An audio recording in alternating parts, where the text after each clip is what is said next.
get this. Hey guys, welcome back. Here with another short one today, an update on the goings on down in Florida with the FWC. And there's been a few updates in the case over the last week or so that I wanted to fill everybody in on.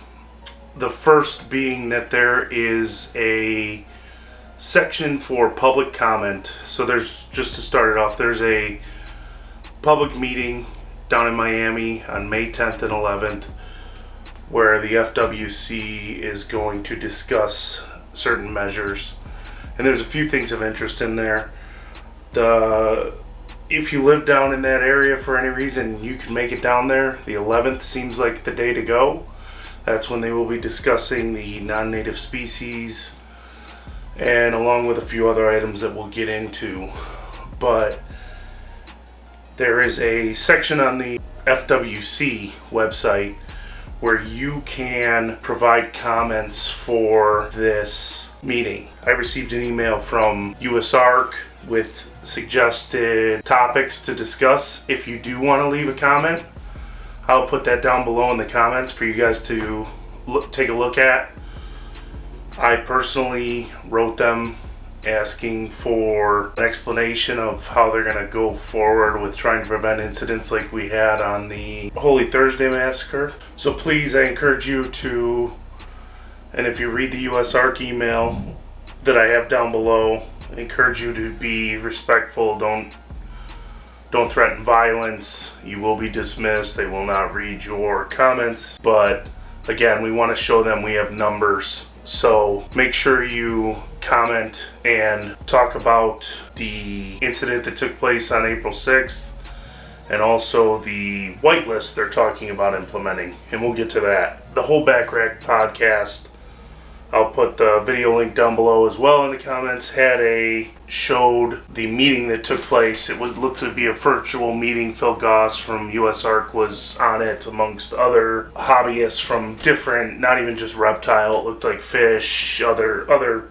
hobbyists as well. And FWC essentially is making it seem like their hands are tied in implementing a whitelist for any species in Florida to be brought in as pets. I will say that, you might say, oh, down in Florida, it's not our problem, but these laws are popping up all over the country. I just saw one pop up on the other side of the state here in Iowa not too long ago from my USARK update emails where they want to implement laws against animals. They want to implement whitelist laws, and we want to nip that in the bud as soon as we can, because it's only a matter of time before they take note of what's going on down in Florida if this does pass and say, okay, well, we're going to do it here, and we're going to do it there, and we're going to do it everywhere. And before you know it, we're all having to provide proof on animals that we want to keep as pets. It's not a species they know about. I just, for one, don't believe they're going to spend their time or their funds in trying to prove that Chris over there wants to own a reticulated python, or Chris over there wants to own a Burmese python or a boa constrictor. If that's not on the whitelist, I can't do it.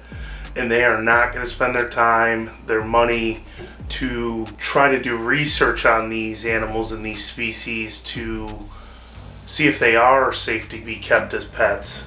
Whether you're responsible or not, it's going to affect you.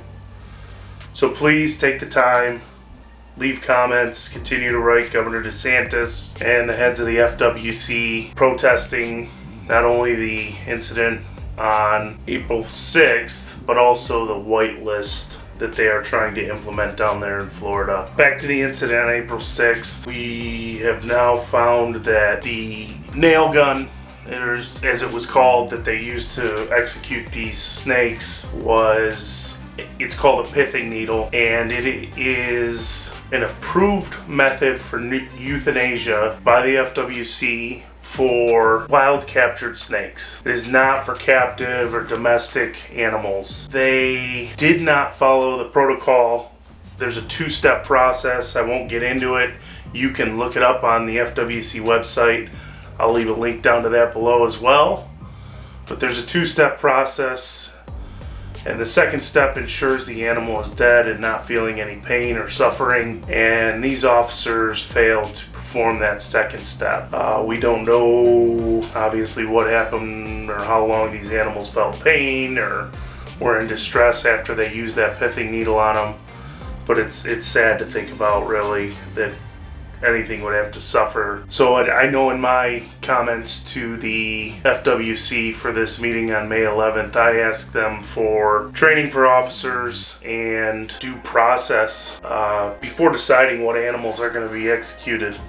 Right now, there's really no due process for pet owners or animals. The officers out on the streets for the FWC pretty much play judge, jury, and executioner when it comes to these animals. The deadline for these comments is 5 p.m. Eastern on Friday, May 5th. So please get out there, leave your comments for the committee to potentially discuss on May 11th. As I mentioned before, another thing that's kind of bothersome to me, I learned this in the Nerd video from Kevin when he spoke at the end of it. And by the way, Nerd put out a great video on this incident, and they have obtained the body cam footage of one of the officers that was performing the euthanization on April 6th down at Bill McAdams' facility, and a few things are concerning in it. There's a few moments where it's questionable, where they're trying to potentially feign remorse for the body cam. Potentially, it's hard to tell. There's a moment where they say, "Oh, we made a mistake." It happens. I really hope this isn't just happening all the time. The officer tries to show remorse, says he feels bad about it, feels sick about it, but it's hard to tell whether it's genuine or not.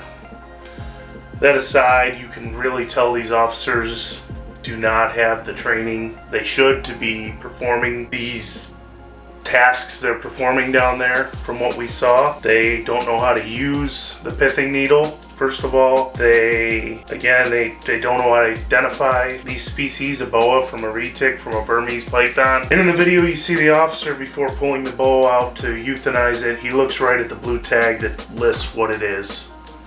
So it's hard to understand how he didn't read that. Afterwards, there's a moment where the officer realizes he made a mistake in killing the boa, and they look as if they're gonna take the carcass and put it back in the cage and pretend like nothing ever happened. One of his partners said, "No, put it in the garbage bag." There's definitely some protocols that need to be taught to the officers out on the streets. Don't let this be forgotten. Please join me in asking for due process and training for these officers out on the streets performing the job, so that we could potentially prevent another massacre from happening on a pet that shouldn't have been euthanized. If you guys got any comments, leave them down below. I will continue to do these videos as updates become available. Don't let them forget this. I'll see you guys on the next one. Bye.